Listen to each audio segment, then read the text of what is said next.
Hello everyone. In this video I am discussing the CBSE guidelines regarding the practical examination for visually impaired students of class 12th. Here I am telling about the subject physics for term 2. तो जो term 2 का exam होगा visually challenge students के लिए, उसके जो total marks होंगे that will B 15 और उनको जो मैक्सिमम टाइम अलॉट होगा दैट विल बी 1 आवर. और उनके लिए क्या इवैल्यूएशन स्कीम रहेगी?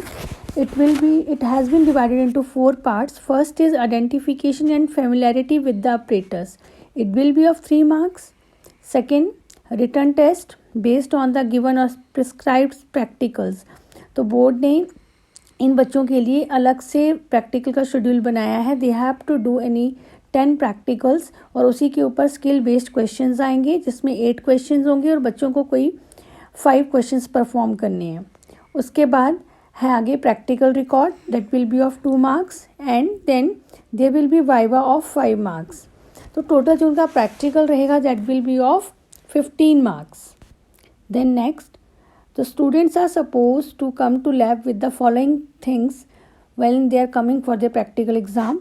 दे have to bring their practical files और उस प्रैक्टिकल फाइल में एटलीस्ट 5 प्रैक्टिकल्स लिखे होने चाहिए and all those practicals should be duly checked and signed by internal examiner. Now the general guidelines for the practical examination for visually impaired students of class 12, they are like their practical exam जो होगा that will be of 1 hour duration. उनके लिए एक separate list prepare की गई है practicals की and they have to write those 10 practicals in their practical file and that file should be properly checked by their internal examiner. बाकी बच्चों के साथ ही इन बच्चों का एग्ज़ाम होगा, लेकिन जिनका जो रिटर्न टेस्ट होगा that will be of 10 minutes. उस क्वेश्चन पेपर में they will be given 8 questions and students have to attempt any 5 question and they will be given at least 2 minutes for attempting each question. तो totally 8 में से उनको 5 questions करने हैं और हर question को करने के लिए उनको 2 minutes दिए जाएंगे. तो टोटली 10 minute का उनका ये रिटर्न पेपर होगा. उसके बाद अगर कोई बच्चा ये चाहता है कि उसको राइटर की ज़रूरत है तो he may also opt for that option.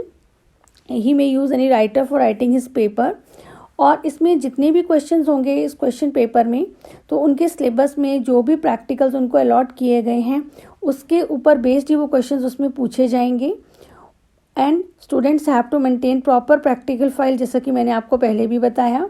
और उनका जो फॉर्मेट रहेगा एक्सपेरिमेंट्स को लिखने का फाइल में that should include aim of the experiment, operators required, simple theory of the experiment, procedure, other related practical skills, precautions. तो उनको ये सारी चीज़ें उसमें लिखनी होंगी.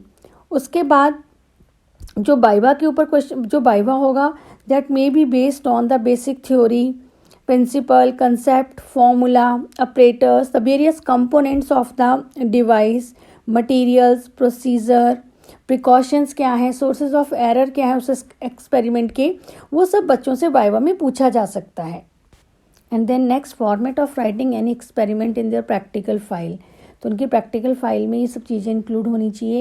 M, operators, theory, procedure, related practical skills, precaution, sources of error.